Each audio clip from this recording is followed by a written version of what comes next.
വരെ ആശാവർക്കർമാരുടെ കാര്യം പറഞ്ഞപ്പോഴാണ് അംഗൻവാടി ടീച്ചർമാരും എന്തായാലും വിവിധ ആവശ്യങ്ങൾ ഉന്നയിച്ചുകൊണ്ട് സെക്രട്ടേറിയറ്റിന് മുന്നിൽ അവർ അനിശ്ചിതകാല സമരം തുടരുകയാണ്. 4ാം ദിവസത്തിലേക്ക് കടക്കുന്നു. ഒരിടത്ത് ആശാവർക്കർമാർ ഇന്നു മുതൽ അനിശ്ചിതകാല സമരത്തിലേക്ക് കടക്കുന്നു.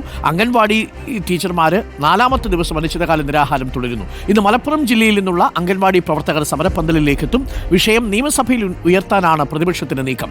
റിനു ശ്രീധരുണ്ട് നമുക്കൊപ്പം. Rinu, good morning. റിനു, ഒരിക്കൽ കൂടി ഇന്റർനാഷണൽ ഡേ ഓഫ് ഹാപ്പിനെസ് ആണ്. ഞാൻ റോഷിയുടെ പറയായിരുന്നു, നമുക്കും വാർത്ത ചെയ്യുന്നവർക്കും ഒക്കെ സന്തോഷമുണ്ടെങ്കിലും നമ്മളുടെ വാർത്തയുടെ മുന്നിൽ നിൽക്കുന്ന മനുഷ്യർക്ക് വലിയ സന്തോഷമൊന്നുമില്ല. അംഗൻവാടി ടീച്ചർമാരുടെ സമരം 4ാം ദിവസത്തിലേക്കാണ്.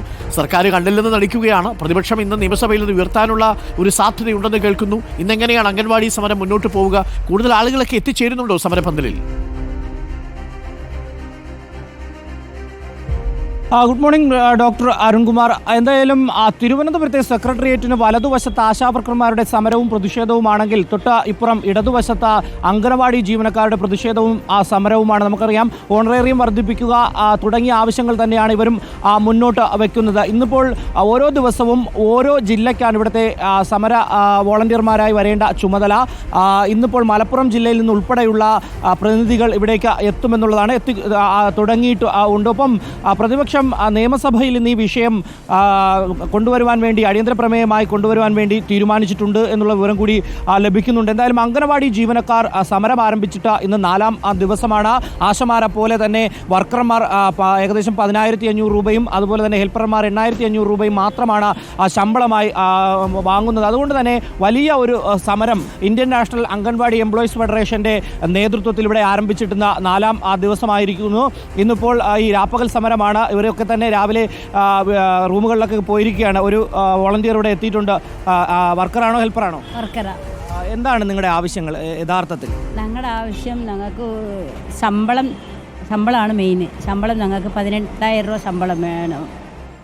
ഞങ്ങൾക്ക് വർക്കർമാർക്ക് 21,000, ഹെൽപ്പർമാർക്ക് 18,000 രൂപ ശമ്പളം വേണം. ഞങ്ങൾ ഒത്തിരിയേറെ ബുദ്ധിമുട്ടുകൾ അനുഭവിക്കുന്നു. ഞാൻ ഇടുക്കിയിരുന്ന് വന്നതാണ്. വന്ന് 2 ദിവസമായി. കാരണം വണ്ടി ബസ്സിൻ്റെ ബുദ്ധിമുട്ടുണ്ട്. അവിടെ നിന്ന് ഞങ്ങളിവിടെ വന്നു എന്ന് വെച്ചാൽ ഞങ്ങളുടെ ഒട്ടേറെ പ്രശ്നങ്ങളുണ്ട്. ഞങ്ങൾക്ക് ഞങ്ങളുടെ കുറേയേറെ ജോലി ഭാരങ്ങളുണ്ട്. ഇങ്ങനെയാണ് അരുൺകുമാർ, അതായത് ഇടുക്കി ജില്ലയിൽ വന്ന ഒരു വർക്കറാണ്. തുടർന്നുള്ള ദിവസങ്ങളിൽ ഓരോ ജില്ലകളിൽ നിന്നും കൂടുതൽ സമരക്കാരെ എത്തിച്ച് വലിയ സമരത്തിലേക്ക് പോകുവാൻ വേണ്ടി തന്നെയാണ് അംഗൻവാടി ജീവനക്കാരൻ തീരുമാനിച്ചിരിക്കുന്നത്. Arunkumar, okay, thank you. Rinu ശ്രീധരാണ് വിവരങ്ങൾ നൽകിയത്. അംഗൻവാടി ടീച്ചർമാരുടെ സമരം, അനിശ്ചിതകാല നിരാഹാര സമരം 4ാം ദിവസത്തിലേക്ക് കടക്കുന്നു. ആശാവർക്കർമാർ ഇന്നു മുതൽ നിരാഹാര സമരം തുടങ്ങുന്നു 11 മണിക്കാണ്. അപ്പോൾ പ്രിയപ്പെട്ട പ്രേക്ഷകരെ, റെയിം ആഡംസ്, good morning doctor Arun. Monday സൂചിപ്പിച്ച തോപ്പമ്പടി പോസ്റ്റ് ഓഫീസിന് സമീപം സെന്റ് മേരീസ് ക്രോസ് റോഡിൽ നിരോധിത പുകയില വിൽപ്പന നിർഭയം തുടരുന്നു എന്ന് റെയിം ആഡംസ് പറയുന്നുണ്ട്. ഇത് തോപ്പമ്പടിയിലാണ്. ഞങ്ങളുടെ പ്രതിനിധികൾ ശ്രദ്ധിക്കും. അർജുൻ മട്ടന്നൂരും അലി അക്ബർ ഷൈമത് ശ്രദ്ധിക്കും. തോപ്പമ്പടി പോസ്റ്റ് ഓഫീസിന് സമീപം. ഈ വാർത്ത കേൾക്കുമ്പോൾ അവരതും കൊണ്ട് പോവില്ലേ? അതുകൊണ്ടാണ് നമ്മൾ അത് ശ്രദ്ധിക്കാമെന്ന് പറഞ്ഞത്. പക്ഷേ അവിടെ നിർബാധം അത് തുടരുന്നു എന്നാണ് ഒരു പ്രേക്ഷകൻ പറയുന്നത്. തീർച്ചയായിട്ടും പ്രിയപ്പെട്ട പ്രേക്ഷകർക്ക് അത്തരം വിവരങ്ങൾ ഞങ്ങൾക്ക് കൈമാറാം. അത് യൂട്യൂബിലെ കമൻറ്റ് ബോക്സിലൂടെ വേണമെന്നില്ല, ഞങ്ങൾ നൽകിയ നമ്പറിലൂടെയും കൈമാറാം. എത്രയെത്ര ഈ ടിപ്പുകളാണ് നമ്മൾ കൊടുക്കുന്നതും പെട്ടെന്ന് അറസ്റ്റ് ചെയ്യുന്നതും ആ വാർത്തകളൊക്കെ റിപ്പോർട്ടർ ടിവിയിലൂടെ പ്രേക്ഷകർ കാണുന്നതും. തീർച്ചയായിട്ടും നമ്മൾ അങ്ങനെ കമ്മ്യൂണിക്കേഷൻ ചെയ്തുകൊണ്ടേയിരിക്കുക. കേരള പോലീസിൻ്റെ യോദ്ധാവ് എന്ന നമ്പറിലേക്കും വിളിക്കാവുന്നതാണ്.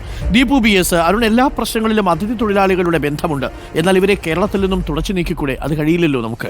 അവർ നമുക്ക് എത്രയോ കാര്യങ്ങൾ ചെയ്യുന്നുണ്ട്. ഇതിലൊരു 80-90% ആളുകളും നല്ല മനുഷ്യരാണ്. പക്ഷേ അതിലൊരു വിഭാഗം ക്രിമിനൽ മൈൻഡ് സെറ്റുള്ള, അതും ഹാർഡ് കോർ ക്രിമിനൽസ് തന്നെ നമ്മുടെ സംസ്ഥാനത്തേക്ക് കടന്നു വരുന്നുണ്ട് എന്നാണ് നമ്മളെല്ലാവരും മനസ്സിലാക്കിയിരിക്കുന്നത്. പോലീസിനും അതറിയാം. അതുകൊണ്ട് നീക്കം ശക്തമാക്കിയിട്ടുണ്ട്. എല്ലാവരുമല്ല, 10-9 പേരും നന്നായിരിക്കുമ്പോൾ ഒരാളായിരിക്കും ഈ കുഴപ്പമുണ്ടാക്കുക, പെരുദോഷം ഉണ്ടാക്കുക. ദെൻ